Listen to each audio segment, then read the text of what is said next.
Bonsoir à tous, merci de nous retrouver sur TV Sud pour votre édition locale de Nîmes et de Montpellier. Dans les titres de ce mercredi 9 janvier, les salariés de Virgin écœurés face au dépôt de bilan du groupe. À Montpellier, ils ont débrayé 1 heure pour protester contre les conditions annoncées de licenciement. Les commerçants du marché de la Paillade de retour les mercredis et les jeudis, 2 jours de marché qui avaient été supprimés il y a 18 mois. Mais la mairie de Montpellier ne compte pas rester les bras croisés. Le coup d'envoi des soldes, c'était ce matin. À Montpellier, la chasse aux bonnes affaires a commencé dès 8 h. Reportage dans notre édition. Et puis en fin de journal, je vous propose une initiation au flamenco aux côtés de Léonore Léal. Dans le cadre du Festival de Nîmes, la danseuse et chorégraphe organise des ateliers pour petits et grands. Le dépôt de bilan de Virgin Megastore. Aujourd'hui, à Montpellier, les salariés du magasin près de la préfecture ont débrayé 1 heure en début d'après-midi. Ils protestent contre les conditions de départ annoncées et dénoncent une mauvaise gestion de l'enseigne ces dernières années. Reportage Christian Monardel et Sabine Jean. 13 h, l'ambiance n'est pas à la fête au Virgin Megastore pour ce premier jour de solde. Les visages sont fermés, malgré le froid, les salariés rassemblés devant le magasin entendent bien avertir la clientèle du sort qui les attend. 1200 emplois sont menacés, dont 23 à Montpellier. On est conscient qu'il y a certains magasins qui peut-être vont fermer. Et à ce moment-là, pour ces personnes-là qui vont se retrouver sans emploi, qu'il y ait un vrai accompagnement, qu'il y ait des indemnités, qu'il y ait quelque chose, quoi. Butler, l'actionnaire, n'envisage pas de plan social. Les salariés devraient avoir pour seule indemnité 1/5 de mois de salaire par année d'ancienneté. Proposition inacceptable selon les syndicats, même si aucun d'eux n'est représenté à Montpellier, ils étaient présents pour soutenir le personnel. Quand on dit que l'État ne peut rien faire, c'est faux. Il faut donner plus de poids aux salariés, parce que ce sont eux qui sont les mieux placés, qui connaissent le mieux l'entreprise. Et les problèmes qui sont actuellement sur Virgin avaient été signalés il y a déjà plusieurs années. Une gestion contestée de l'actionnaire face à la concurrence des ventes sur le net. Depuis presque 10 ans, le marché du CD s'essouffle face au téléchargement. Pourtant, les employés se disent prêts à relever le défi. On a notre expertise métier, que ce soit en librairie, que ce soit en musique, que ce soit dans les produits techniques. On a tous une expertise et un amour de nos produits, de nos clients. Il faut qu'on soit là pour accompagner ce changement. Un changement qui pour le moment s'annonce sombre. Les employés n'ont aucune information de la direction. L'avenir de Virgin est entre les mains du tribunal de commerce de Paris qui devra se prononcer ou non pour une liquidation judiciaire. Et à la Paillade, le retour des commerçants du marché ce matin. Depuis juillet 2011 et un arrêté pris par la mairie de Montpellier, le marché de plein air était supprimé les mercredis et jeudis. Restait 3 jours de marché, vendredi, samedi et dimanche. Un arrêté municipal annulé fin 2012 par le tribunal administratif de Montpellier. Et ce matin, les commerçants ambulants se sont donc réinstallés comme avant. Tous comptent assurer à nouveau 5 jours de marché, mais la mairie ne compte pas en rester là. Olivier Roiron. 7 h, les premiers commerçants arrivent sur le marché de la Paillade. Après 18 mois d'interruption, les mercredis et jeudis, il faut retrouver ses marques avec l'aide des agents municipaux. Les discussions commencent. Les gens qui étaient prioritaires, maintenant on ne les reconnaît plus. Et en plus, ils reviennent comme des gens nouveaux, les premiers. Et avec un nouveau marché puisqu'ils viennent de reprendre, avec la somme de 32 € à payer. Une somme pour la journée que doivent débourser les commerçants de passage. La question financière reste au cœur des débats, mais ce mercredi matin, les 34 marchands abonnés savourent d'abord leur victoire. Ils ont obtenu en justice l'annulation de l'arrêté municipal de juillet 2011 qui leur interdisait d'être présents ici 5 jours par semaine. Ce qui est important, c'est que le marché est rouvert. Donc déjà c'est une grande victoire. Mais ce qu'on remarque nous aujourd'hui, c'est qu'on repart à zéro. C'est-à-dire on repart avec un marché sans clientèle. On a mis 2 ans pour faire une clientèle et le marché a été fermé pendant 1 an et demi. On ne sait pas encore comment ça va se passer au niveau du paiement, alors que normalement on devrait avoir, est-ce que c'est par la gratuité pendant 2-3 ans le temps de refaire une nouvelle clientèle? Pas question, répond la mairie qui indique que l'annulation de 2 jours de marché avait été décidée pour régler des problèmes de traçabilité des produits. Quant à la clientèle, elle commençait à revenir timidement en début de matinée, ravie malgré le froid de retrouver son marché en milieu de semaine. Oui, c'est bien, oui, bien sûr. Ouais. Ça fait travailler les commerçants et puis au moins si on peut pas venir un jour, on vient le jour d'après. C'est super. Oui, parce que bien souvent, le mercredi, surtout pour l'été, vous voyez, le mercredi, il y a des choses qu'on n'a pas le reste de la semaine. Mais le marché de la Paillade ne devrait pas rester actif bien longtemps, 5 jours par semaine. Le conseil municipal de Montpellier a prévu d'annuler par délibération l'activité des mercredis et jeudis dès le mois prochain. Copenhague et Rome, bientôt au départ de Montpellier. L'aéroport de Fréjorgues ouvre 2 nouvelles lignes. Dès le 28 mars, la compagnie Alitalia desservira donc Rome 2 fois par semaine. Et à partir du 24 juin et pendant tout l'été, Norwegian assurera la liaison Montpellier-Copenhague à raison de 2 vols hebdomadaires également. Ce sera la 5e nouvelle compagnie accueillie sur l'aéroport de Montpellier-Méditerranée en 12 mois. Pour l'aéroport, il y a là un double intérêt. Aujourd'hui, il y a encore trop de destinations, on est obligé de transiter par Paris et donc il est important de pouvoir desservir ces destinations en direct. Ça, c'est le premier point. Le deuxième point, c'est d'autant mieux, et c'est en cela que Rome est intéressant, quand c'est des destinations qui sont aussi des grands hubs européens. Et Rome est le hub d'Alitalia, donc qui donne la possibilité d'aller partout et donc d'avoir des choix. Où aujourd'hui, au lieu de transiter par Roissy, on peut déjà transiter par Munich, puisqu'on a un vol Lufthansa sur Munich, et on pourra transiter demain via Rome. Donc ça, c'est le deuxième aspect. Et je dirais Rome, en plus, c'est une destination qui permet de consolider tous les flux, aussi bien du loisir que du tourisme, et dans les deux sens. Donc pouvoir amener aussi des Romains qui viennent sur Montpellier.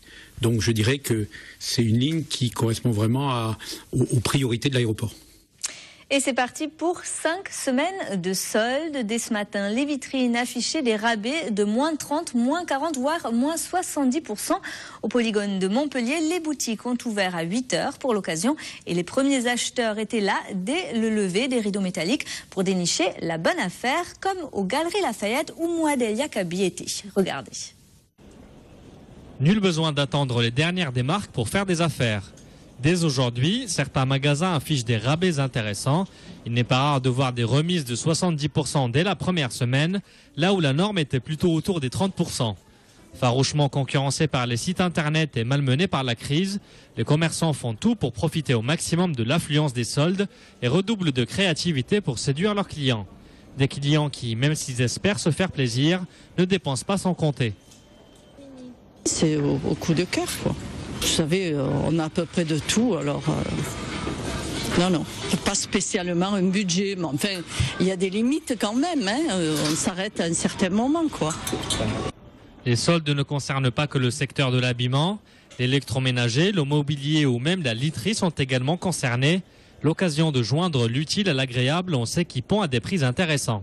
Je viens d'acheter un appartement et que donc j'en profite pour pouvoir l'équiper et voilà, et profiter de cette occasion des soldes. Bon, après, il n'y a pas que pour la maison, je me laisse aussi tenter par d'autres choses. Tout à l'heure, c'était des chaussures, même si j'en ai pas besoin. Vous savez comme on est, dès qu'on voit des occasions, on en profite. Et si vous voulez profiter du week-end pour faire vos emplettes, sachez que certains magasins ont été autorisés à ouvrir ce dimanche.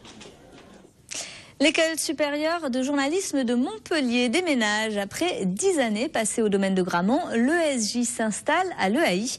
De nouveaux locaux dans l'ancienne infirmerie de l'ex-école militaire. Ils permettront de répondre au développement de l'activité du centre de formation au journalisme qui a reçu près de 400 stagiaires en 2012. Bon, messieurs, au revoir. Le lieu est beaucoup plus central. Pour les étudiants, ça va être beaucoup plus pratique. Et puis, à terme, l'activité qui va se développer sur l'EAI est intéressante. Il va y avoir des synergies avec d'autres structures qui vont s'installer. Enfin, on est dans un quartier qui est voué à se développer fortement et on en est ravis. Et les anciens locaux de l'ESJ à Gramont font partie des structures cédées par la mairie de Montpellier au MHSC. C'était en septembre dernier.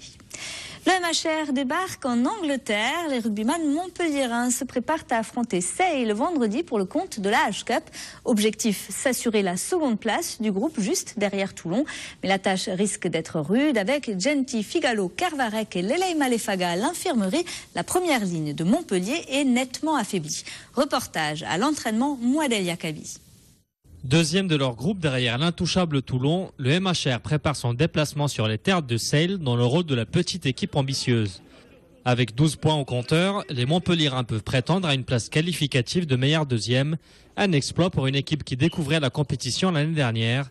Pour autant, les joueurs de Fabien Galtier ne s'enflamment pas. Si on perd contre Sale, c'est fini, hein. On n'aura aucune chance de se qualifier à mon avis. Donc on prend celui de Sale, on sait que si on gagne contre Sale, on s'offre un 8e de finale à domicile contre Toulon. Le match de vendredi n'est pourtant pas le plus périlleux de la compétition, en tout cas sur le papier. Les Sale Sharks sont en effet derniers de leur championnat avec 11 défaites pour seulement 2 victoires. Pas une raison suffisante pour les enterrer, d'autant plus que les Montpelliérains seront privés de 4 de leurs piliers, tous blessés. C'est terrible. Voilà, donc ça c'est un gros handicap pour le match à venir, pour les matchs à venir. Et il ne faudrait pas que ça nous plombe la saison. On a un équilibre qui est précaire. Et là, on a perdu nos meilleurs piliers, quoi. Résultat des courses, essai enfoncé, essai pénalisation à Clermont-Ferrand. Et j'ai peur que si on ne récupère pas les piliers, on soit en grosse difficulté à ce niveau-là. Petit avantage tout de même pour le MHR, dont les joueurs auront à cœur de se racheter après la défaite contre Clermont. Une promesse d'un beau spectacle vendredi. Direction Nîmes à présent, où la 23e édition du festival de flamenco se déroule en ce moment au théâtre, mais aussi à l'Odéon et dans d'autres lieux de la cité gardoise pour toucher un large public.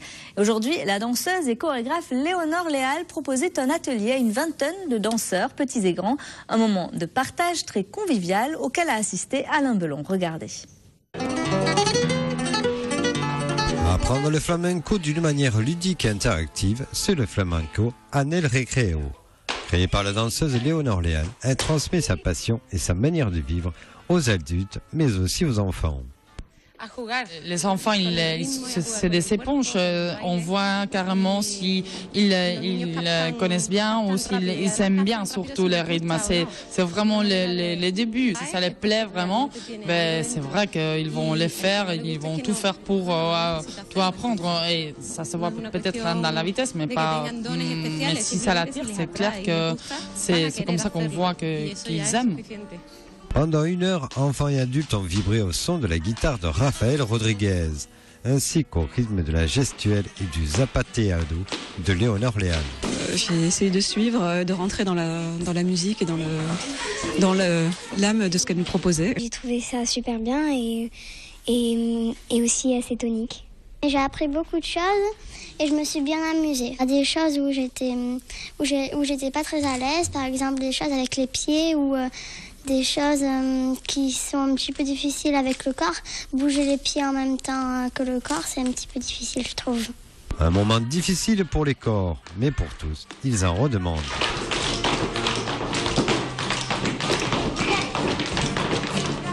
C'est la fin de ce journal. Retour de l'actu régionale, nationale et internationale. C'est dès ce soir à 10h pour le 22 minuit, présenté par Julien Devage. Et demain, dès 12h30, on se retrouve pour votre édition locale de la mi-journée. Passez une très belle soirée sur TV Sud.